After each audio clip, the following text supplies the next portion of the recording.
Welcome to another in our series of Kehillat Israel podcasts. This is a recording of Rabbi Amy Bernstein's weekly Friday morning Torah study.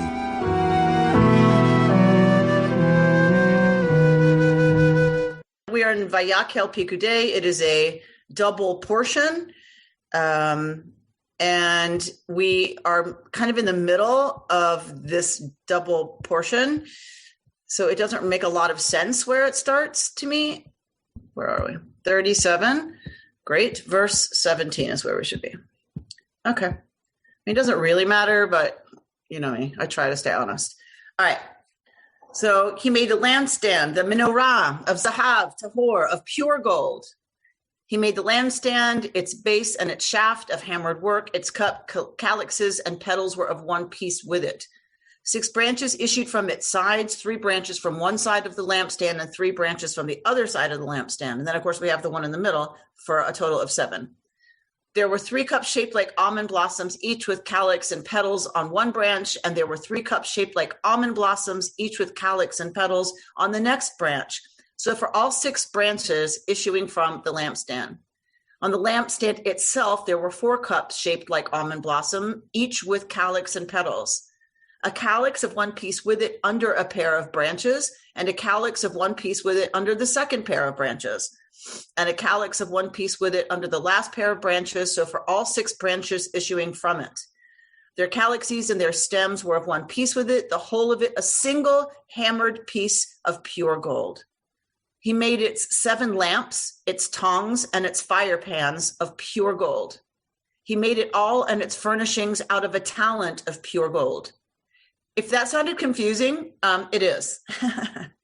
If you're trying to imagine that, Judith Ubik and any other artist around here, good luck. It's a very difficult thing to visualize, and there's lots of discussion in the Midrash, even one that says it's so confusing that God didn't just give the instructions to Moshe.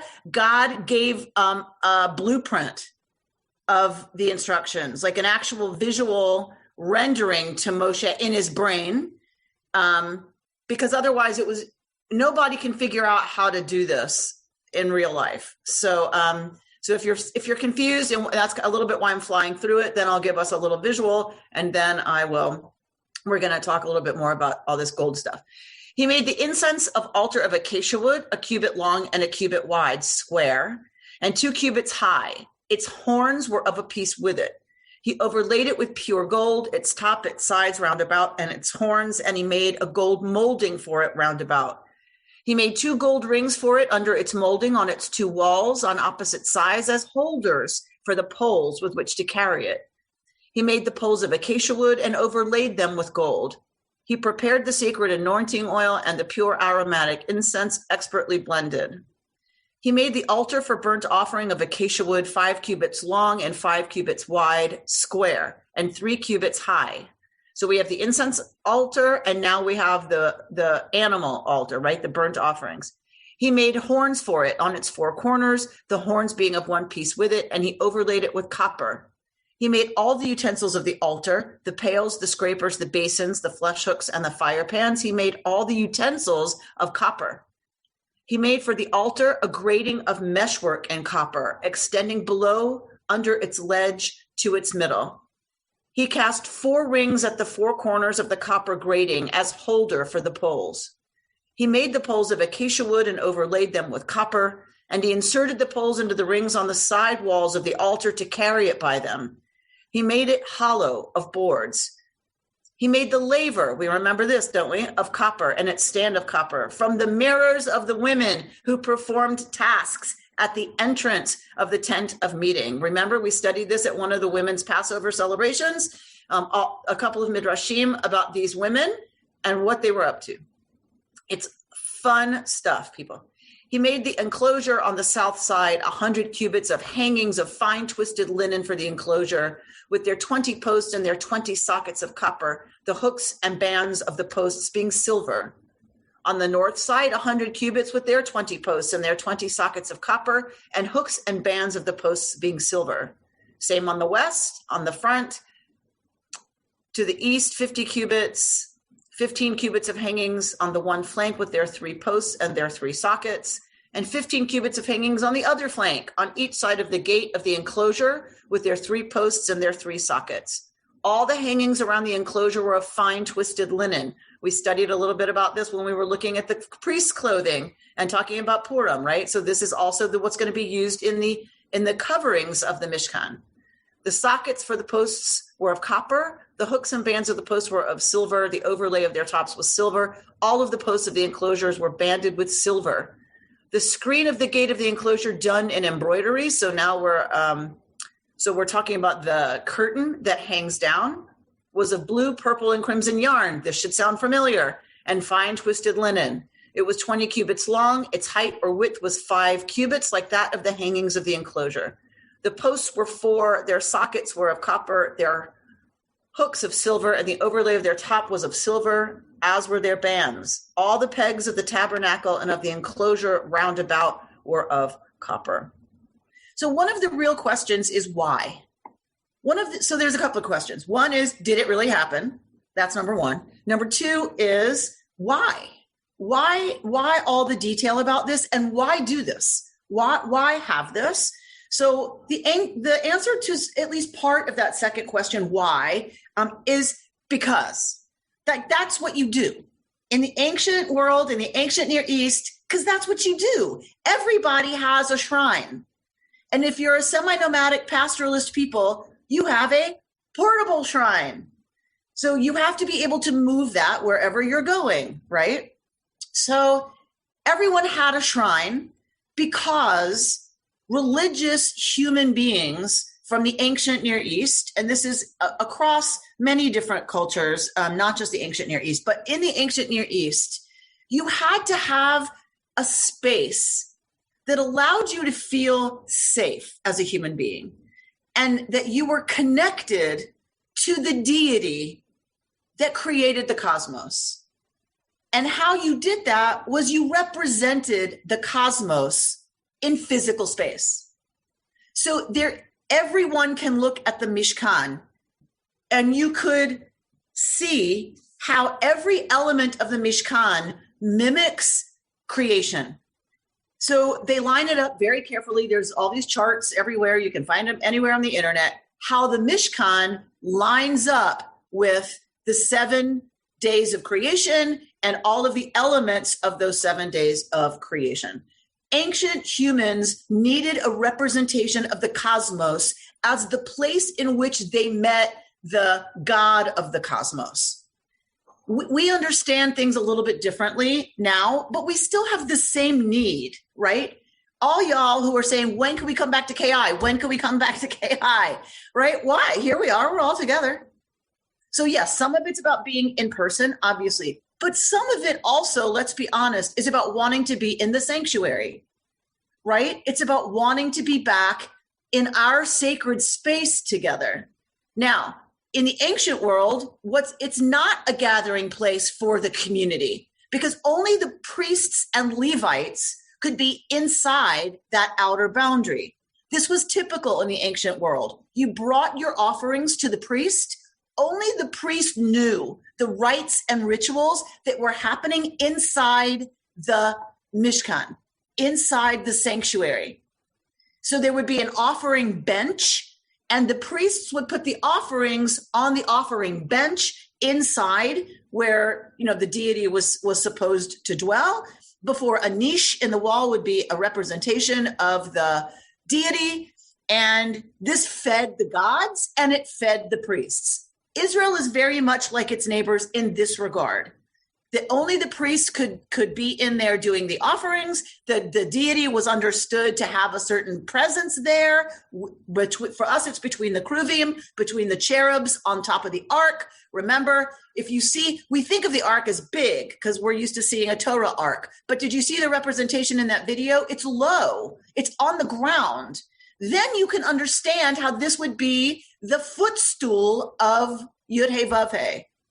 Yud-Heh-Vav-Heh sitting on God's throne. The ark is God's throne. The Kruvim are where God's arms go. And at the foot of God is the footstool, the ark. And across the ancient Near East, we've talked about this before. I'll just mention it quickly again. The conquering king sits on the throne. In the empty, hollow footstool of the conquering king is what? The contract, the covenant that the conquering king makes with the conquered king. That agreement, I, Amy Bernstein, have conquered your land. I am queen of everything. And so y'all owe me because I didn't kill you.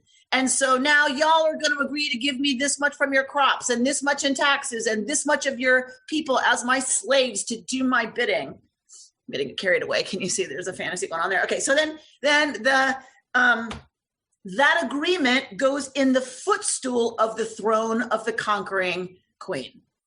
Okay, so what's in the footstool of Yud-Heh Vav-Heh, King of Kings? What's in that footstool? Exactly what happens in the Near East in royal chambers everywhere. The agreement, the covenant between the king and the people goes in the footstool. So the agreement, the covenant is what?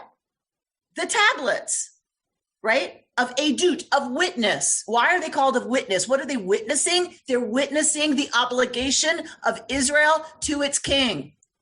All right. That's a little bit about the Israelite understanding of the sanctuary. That's a little bit different. There's no image of the God.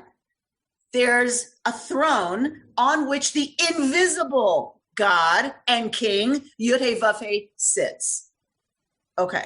But you're still going to have the priests doing what priests do in the ancient Near East. They're bringing the offerings of the people into where the God dwells so God can accept the offerings of the people. And that is a way that the people come close to God. This is why offering sacrifice is called korban in Hebrew, from karov, to draw close. They understood this as the way of joining with God in a meal. But the people don't see those rituals. What's the difference between the secrecy of the cult in the ancient Near East and the cult of ancient Israel? What is the difference? The difference is Israel is given the instructions about every detail of what is supposed to be in the cultic space, what the rites and rituals of the cult are, and what the priests are doing in there, and what the Levites are doing in there. This is the difference with ancient Israel. The rites of the cult were not secret. All the Israelites, if they're studying Torah like they're supposed to, know what's going on in there. Now they have to trust that that's what's happening because they can't see it. But presumably, if the priests weren't doing what they were supposed to do, what would happen? The priests would ignite. And so you would know, okay, somebody failed at their job because remember Nadav and Avihu? Right? They get blown to smithereens. Okay, so we know all of that already. We know all of this from our study of the ancient Near East. We know all of this from the study of the Mishkan. I'm always looking for a new take, as you know, because we've been doing this now for a really super long time together. I've been doing it for 24 years. So I'm always looking for something new. I found a book called Spiritual Surgery by Rabbi Eva Robbins. And she has some interesting stuff that I wanna share with you. And those of you who are artistic people, this is a book. And the other one I want to show you is that I just got was called The Artist's Torah. So Judith Ubik is getting excited. Mehmet's getting excited. You can tell our artistic types. Lee Sultan is like jumping up and down over there. Okay. So I'm going to try to draw on these for the next little bit for our study of the Mishkan. To try to give us a different take. And I might order Art Scroll and we might sit through one of those too. Okay. So and here's a chart of how the Mishkan lines up with creation. So there's lots of these available. You can find them all over the internet. There's several variations. But I want to look at this at her discussion and looking at some of the midrash about this business of gold, silver, and copper. So this is from her book that I have here. So she says the Mishkan represents the dynamic, multi-valenced layer of meaning. Obviously, each element of sacred vessel within it was understood by Chazal, Chachamenu Zichronam Livracha, our sages, and later by biblical commentators as transmitting important religious values and paradigmatic images of the cosmos, the divine creation. Whether understood or not, something was communicated that offered solace or connection to the divine. Okay, so then let's look at, here's a rabbinic understanding of what we were talking about the menorah. The golden candlestick has seven corresponding to the 7 lights in the world, which are the 7 stars. In the year, there are 7 holy days. In a human being, there are 7 gates, 2 eyes, 2 ears, 2 nostrils, and 1 mouth. The soul is within the body, corresponding to the altar of incense, which is within the tabernacle. The table is in the north, corresponding to the Garden of Eden, in which all sorts of pleasures are kept. There were 2 altars, one of gold corresponding to the soul of the human being, and one of brass corresponding to the body of the human being. Just as the body eats, even so does the brazen altar whose offerings were food. And just as the souls do not enjoy anything but scent, even so, nothing was offered on the golden altar but sweet incense, a thing which is done. This is an example of the creative and innovative understanding of the symbolic meaning of these vessels. And now she's going to take a look at something else, but I want to stop there and say, that's pretty cool. I don't think I've ever exactly heard that interpretation before. We've had the Mishkan line up with the body before, but I've never heard this interpretation, which I really like, that there's the altar of food, right? And then, and then there's the altar of incense, which is just smoke, essentially, which is just, it's something that disappears into the air, something more ethereal. So there's the altar where the fire on which we need to get fed in this physical world. And then the incense altar, which kind of represents the spirit, the soul, that is just about smell. Now, for God, let's be fair, the animal altar is also only about smell. That's what we offer to God on the altar. The priests eat the food, right? When the sacrifice is turned into smoke, that's what God gets, right? When it says, and this part is to be burned for Adonai, that's because God gets the reach nichoach, the amazing smell of fat and meat on the grill. We don't believe Yud-Heh Vav-Heh eats, God forbid. God does, however, enjoy the smell of a good steak. So that's what we offer to God, is that reach nichoach, that smell. So God is not being literally fed, but we are eating the meal with God. God gets to enjoy the smell. We get to enjoy the actual food and share it with the priests. All right. So I liked this lining up with the body. I liked that. That was cool. That was totally cool. Right. And also the seven business, right? The 7 flames, the 7 cups for flame represent the 2 eyes, 2 ears, 2 nostrils, and 1 mouth. That's so cool. I love that. All right. Materials. What are the materials used in everything we just talked about in our text? Gold, silver, and copper. Zahav, kesef, and nechoshet. These were precious metals and symbolically considered signs of future disasters for the people. So this is the rabbis talking now, right? These are signs of future disasters. Gold was going to be about Babylonia. Silver was about Persia, and copper was about Greece. The holy spaces tended to have gold, while the public spaces used predominantly copper.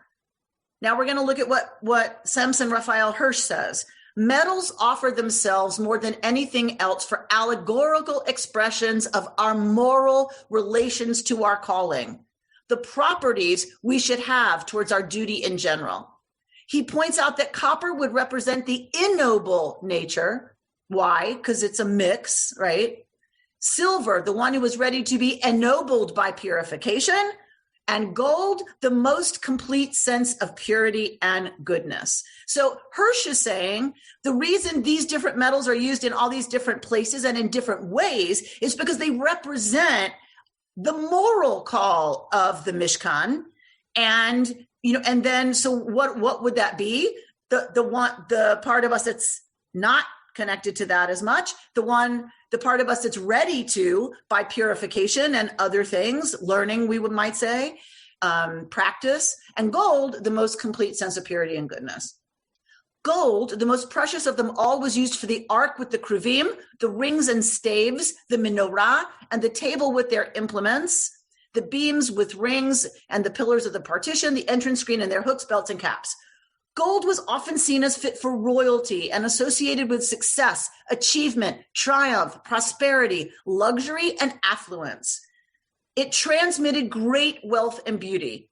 The Torah's beauty will be reflected through the ark. The ark, its cover, the table, its implements, the menorah, and the incense altar were specifically made of, and we read it, tahor, pure gold, as opposed to the regular gold for the other items. So what's the illusion here? It's not an accident that the ark and the menorah and the incense altar are made of pure gold. It is not an accident that this is wealth, beauty. Well, what do we beautify? The container that holds the teaching, that holds the agreement, that holds the covenant, that holds how we're supposed to live and how we're supposed to build a just and holy society. Why pure gold? Pure gold was more refined. So all y'all scientists and artists, I think this is right up your alley. Pure gold was more refined and had no other elements in it. Unlike silver and copper, gold does not, I did not know this, gold does not reflect light, but holds the light within itself. Therefore, it held the most integrity as a metal and was not impacted from the outside like the silver and copper, which could be used for mirrors because of its capacity to reflect. Gold is symbolic of the warmth and the illumination of the sun. And now she talks about, or Versailles, right? The Sun King creates this incredible Versailles gilded in gold from top to bottom. All right, so it's pure, but it also doesn't reflect light. It absorbs light. Okay, that's pretty cool. So more like the sun, the source of light. Philo points out that gold is immune to rust. I did not know that, but I guess it makes sense. And when it is stretched and beaten down to its thinnest, it is incredibly strong and therefore long-lasting. I did not know that either. It symbolized the highest nature and lined the ark inside and out as well as on the top. It, quote, weaves everything else into a harmonious whole. He states, gold is used allegorically for the human and represents the soul. Virtue is like gold, and it is something that adorns a person's movement and behavior. Virtuous life is golden for thoughts and deeds. So then it would make sense, right? That was placed on the rituals that were most important for the daily performance of the priestly cult's rites, as well as the container that's going to hold the teachings about how to create a holy society and be a holy people, and especially because it is God's, of course, footstool. Yud-Heh-Vav-Heh's footstool, it should be made of the most virtuous, most what represents the soul, right? And so it's covered in gold. I love that.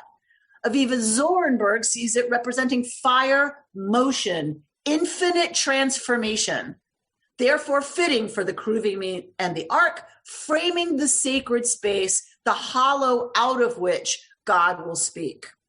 For Rav Beno Jacob, gold is the noblest, purest, and most indestructible, and therefore ranked first in the metals. It is also associated with wisdom, understanding, and enlightenment, and therefore was fitting for the ark, which housed the tablets and the laws, an essential source of Judaism's wisdom. Silver then is used for the sockets, which supported the planks of the walls, and for the hooks, belts, and caps of the pillars of the walls of the courtyard. So not the holy space, the space outside the holy space. So where the priests are in the holy space, it's gold, pure gold. And then when you come out to what contains that, what builds that space, it was silver. It was the only material that came as a mandatory donation of the half shekel, right? So everyone, remember, everyone has to give a half shekel to the building of the sanctuary. So the priests are the only ones dealing with the gold, the holy stuff at the center. Outside of that is the walls and the things that are going to delineate that space. That's made up of the donation from the people. I mean, it's all made from the donation of the people, but every single person gave half a shekel. That was silver.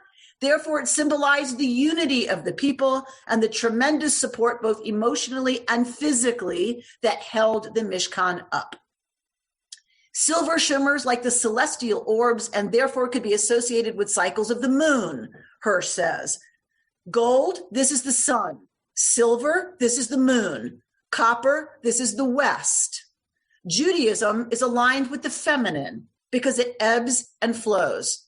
The moon is like the female menstrual cycles and therefore a symbol of Shekhinah, the indwelling presence of the divine in physicality. And Ramban says, for I will meet you there and cause my Shekhinah to dwell upon them and will speak with you. Okay, so there's one question about if the high priest is the only one who could enter the Holy of Holies and see the Holy Ark, how could the Israelites carry it into battle? Okay, those of you who've been learning with me for a while, how could that happen? How could they carry the Ark if only the priests are allowed to see it? Do we remember? Remember we talked 1 year about the Gershonites, the Merarites, the Kenites. Remember that? Nope. She's shaking her head. Elena's like, nope, do not remember that. All right, so there were clans of Levites who were charged with portage. They were charged with doing the carrying. The priest would cover the ark, and then different clans were given the assignment to wrap stuff up and then to do portage, to carry it. Remember, they lifted it up onto their shoulders, and we talked about the roll being the verb to lift up, right? Okay. I don't know why I bothered. Okay. So that's how it was covered, and then they could carry it. And it's not that people couldn't see the ark, Barry. It's that they couldn't enter the Kodesh Kadoshim. They couldn't enter the Holy of Holies where the ark was. It's not that they couldn't see it. They couldn't touch it. Only the people who were given permission to do porterage could touch it. So if you'll recall, some guy touched it and remember? All right. So you can't touch it, but you can see it, but you can't go into the Holy of Holies to see it. It has to come out. All right. So this idea that gold, I didn't really ever think about all these different layers or levels. I did, of course, get that gold is expensive. Gold is associated with like adorning what we most love, that it is beautiful, that it is expensive and precious. And therefore, you put it on things that you want to adorn and glorify. And so that makes total sense to me. I did not realize that it does not reflect light. It absorbs light. That's pretty cool. I also did not know that when you beat it down and cover something in it, it's incredibly strong. I always think of gold as, remember, you don't want 14 karat on your finger or 18 karat because I'll destroy it in a week, right? You want 10 karat, like less pure gold because it's stronger. So I did not think the pure gold beaten down would be strong, but Judith is trying to talk. And she probably knows more than me. So go ahead. Well, gold is strong in its raw state, but after it's refined, in other words, all the other minerals taken out of it, and every mineral in the earth has other minerals running through it. Once it's refined, it's very heavy, it's very strong until you touch it. And then a 24 karat ring will get beaten to death on your hand. That's why jewelers use 22 karat. They reinforce pure gold with minerals to make it stronger. Also, if you use very thin sheets of gold for decorating, it's going to get beaten up. Even resting on a shoulder of a porter, it will get matched. It's so pure that it's wonderful to look at, but it's really not very good, useful material.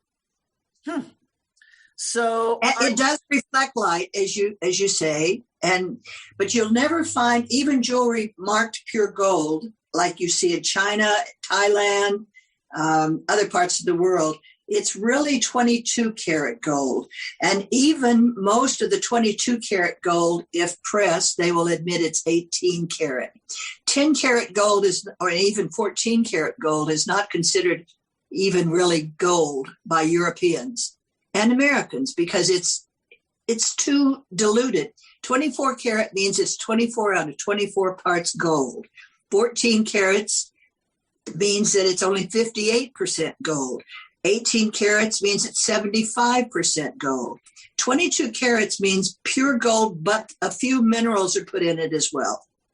Wasn't the pure here ritually pure tahor and not necessarily? I would imagine that's the case. Yeah. No, because well, how did they refine it? I wonder how they had the tools to refine it. No, because things are not in and of themselves tahor or tameh. Things are not ritually pure or impure in and of themselves. Unless it's the usage. They get impurified, and then you purify them. It doesn't, gold is not pure by nature any more than dirt. Right. Or copper or silver, right? Purity is an interaction with energy, or as we like to say, around here, the dross of sin. That's impurity. This is referring to the metal. What kind of gold? It has to be pure gold. Now, y'all can fight about that. I don't know nothing about that, but I believe probably it goes to what you were saying about how much of another mineral runs through it. It does. Also, how do you make a lampstand out of pure gold? Like what you're saying is it would fall over. And gold melts very easily. So to have heat near gold would be a problem too. So now we have a menorah that when you light it melts. Yeah. Okay, so I'm going to have you write Rabbi Eva Robbins, and I want you to record your conversation with her about how this might be. Like, how could this be? Anyway. Eva Robbins makes beautiful, what do you put on the doorpost? Mezuzah. Mezuzah. And she's married to Steve Robbins, Rabbi Steve Robbins, and she's also doing advertisements on television currently about health care in the home. Apparently Steve has some kind of a problem. Well, and she has on this beautiful necklace that she probably made. She probably did, and she's a wonderful lady. Yes, she is. Okay, so who had their hand up? Audrey? Did someone say Audrey you wanted to talk? I was scratching my head. You were scratching your head. Don't do that during this hour. Okay, who else? Somebody else wanted to say something? No? All right. Mehmet? Just a quick note on regions that are closer to Iraq and Syria, even today in Turkey. If you bring gifts to a wedding ceremony, you never bring 14 or 18 karat gold because it's not considered valuable or sacred. You've got to bring 22 carats. It needs to be as yellow as possible. And I guess that's a tradition that goes back thousands of years to Mesopotamia. So the concept of purity, value and sacredness must be a tradition over there. Absolutely. So, right. I love it when Mehmet can connect us to the region, right? I love that. Maxim, you are Maxim, indeed. So the text that you were showing us said that as a matter of energy, Judaism ebbs and it flows, and so that makes it feminine. And whenever I think of like feminine energy, I also think of its balancing opposite, which is masculine energy. So there's this, balancing interplay, and I'm wondering how that works out in Judaism. What is that balancing act? So I think here it was a reference to gold being one kind of energy, and it was referencing in particular silver being the energy of the moon. So the sun would be gold and masculine, and the silver would represent the moon, and the moon is associated with the feminine. And when we're given the commandment to build the Mishkan, it says, V'asuli mikdash, y'all shall make me a mikdash, a sanctuary, v'shachanti b'tocham, that I may dwell within them. So that word to dwell, v'shachanti, and I will dwell, is tied for the rabbis to the word Shekhinah, the feminine indwelling presence of God. Mm. So I think what they're talking about, what she's referencing is kind of exactly what you said, the balance of gold and male energy, masculine energy, and the silver, which reflects the moon, lunar, Shekhinah, the feminine indwelling nature of the divine. And of course, both are critical, right? Both have to be there, and they have to be in balance, or we have problems. What do you mean the indwelling nature?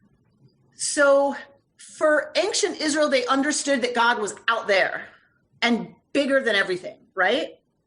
And yet there was this sense that God wants to dwell with, and they say not just within the people, but within the people, to dwell in us, right? So it is the indwelling, it's the God that lives with us. It's the God that wants us to move in and be lovers with us.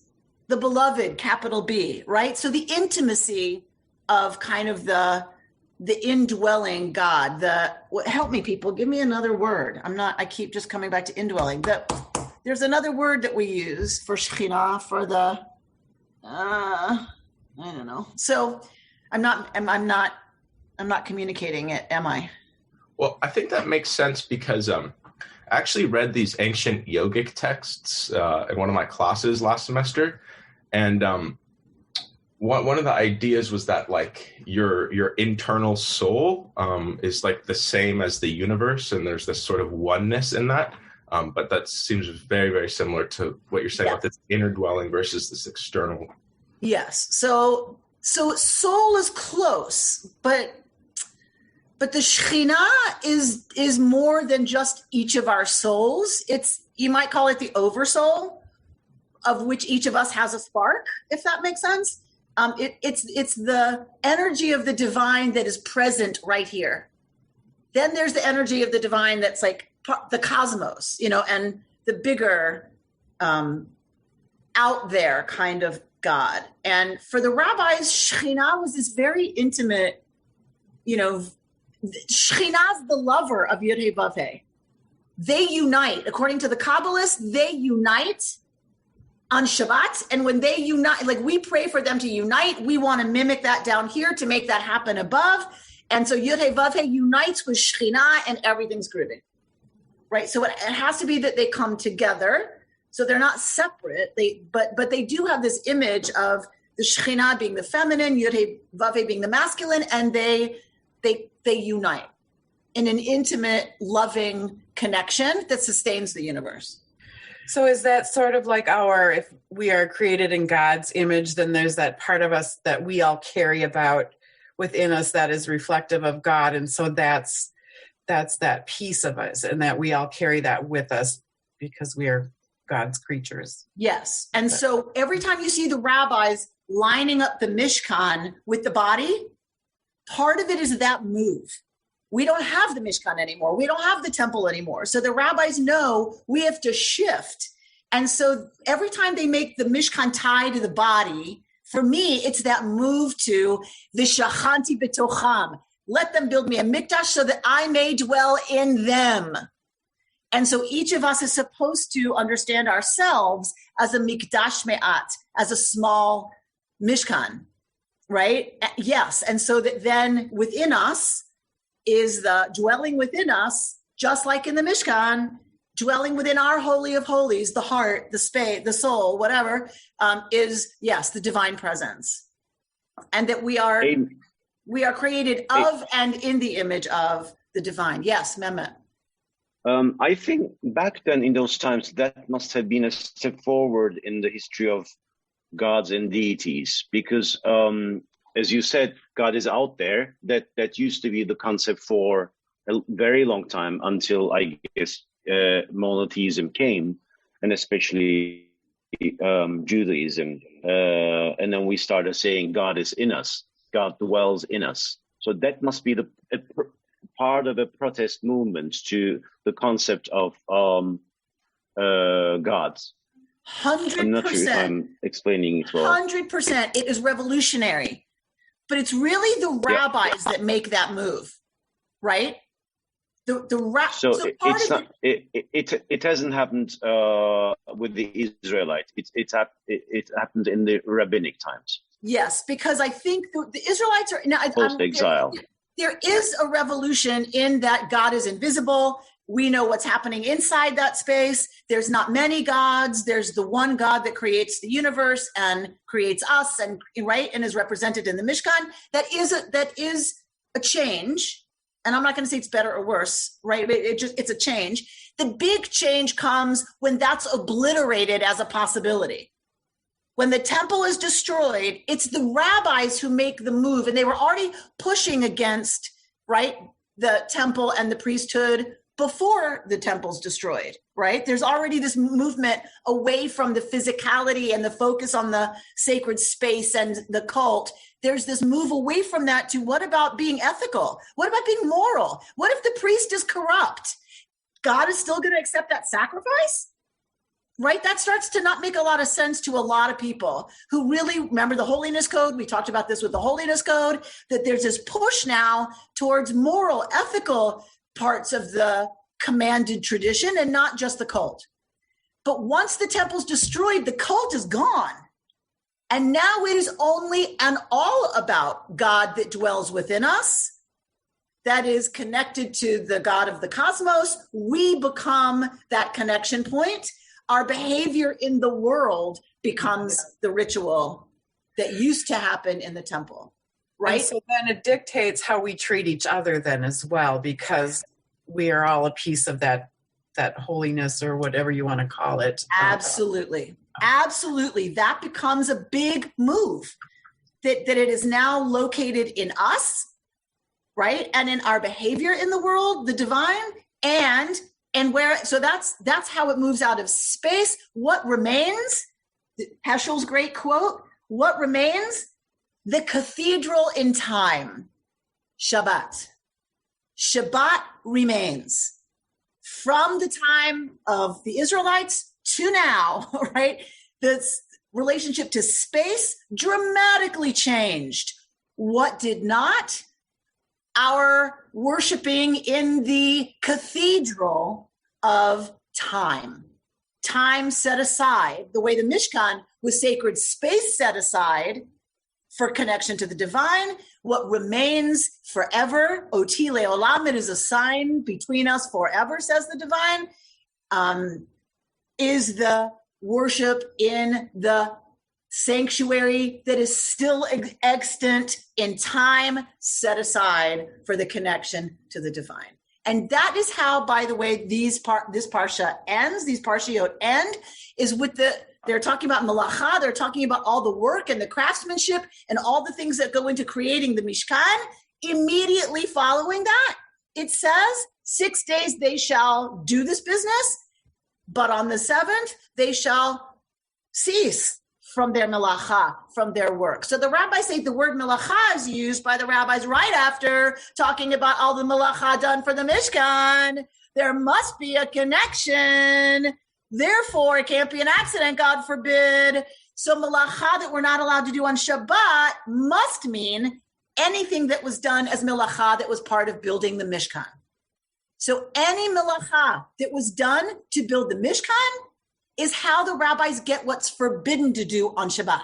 So if you're wondering why tearing the toilet paper is considered melacha, that's why, right? Anything that was done to create the Mishkan, anything was considered by the rabbis. That's what it means. Don't do your melacha on Shabbat.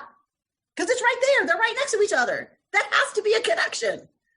So Mehmet says, we build our invisible cathedrals wherever 10 Jews gather. Exactly right. We build the cathedral. When 10 of us get together, we build a minyan. And the minyan holds in a different way this idea of community and the divine presence being there and activated in a different way. Exactly. We build sanctity now, right? When we gather. Exactly. So I want to close with this idea that, we're all about busyness and we're all about doing. And Shabbat is the balance to that. Back to Maxim's beautiful point, is that right? There needs to be a balance. So all of this creating and crafting and building and making and gathering and constructing is all holy work. It's all beautiful. And it's balanced by Shabbat. Shabbat is not there to negate the work. And I really want to stress this. They're put together here. That all of the work, the crafting, the manipulating that we do during the week can be holy work. It can build really beautiful things in the world, beautiful things that help us express not only our creativity, but our relationship to the divine. They needed these utensils to do the cultic rites that connected them to the divine. So there is no sense in which Shabbat is there to say work is bad. Work is good when it's good, right? Sometimes it's just because we need to feed our family and put food on the table. That's good. We're supposed to do that. And the Mishkan is all about that. And then one day out of 7, we stop doing that and we do something else. We don't stop doing, by the way. It doesn't say just stop and sleep for 24 hours, although some of us sometimes do sleep for about 24 hours, but that's not the goal. The goal is not just to stop. Vayinafash, that other verb, to re-selfify, to re-soulify. That's the work of Shabbat. It's not that there's nothing to do on Shabbat, but we have to figure out what is it we need to do, vayinafash, in order to re-nefesh ourselves, in order to re-soulify ourselves. And sometimes that's a lot of work trying to figure that out, right? Right, Barry, as opposed to golden calves that you throw in the gold and it comes out all by itself. We have to do the work of building the Mishkan. And everyone contributed. And that's the Jewish way. It takes work. It takes a lot of work. And it takes work to figure out how to do Shabbat in a way that leaves us after those 24 hours feeling different. Feeling like we've come through a different kind of time, a different kind of experience, a different kind of engaging with each other and the material world. It's not that we leave the material world, but it might mean hot water that we're usually using to wash the dishes, we use to take a bath with really good smelly stuff in it and schmecky oil and Epsom salts. And you see how I spend my time. So that right, that's the difference. You don't stop engaging with the physical world, but you engage differently so that when we're done with that interaction with the world, we feel like we have been in a cathedral in time, have worshiped, have experienced the presence of the divine, experienced it with each other, and then come out of that time ready to go into the week differently, ready to go into the week to contribute of our gifts and talents. And any artist will tell you, you can't do that when you're exhausted. You can't really create when you're drained and the well is dry. We need Shabbat in order for us to come back to the creation that only each of us can do in this world. And of course, the work every week is figuring out what is that this week. You've been listening to Rabbi Amy Bernstein's Friday morning Torah study from Kehillat Israel in Pacific Palisades, California. For more information, go to our website, www.ourki.org.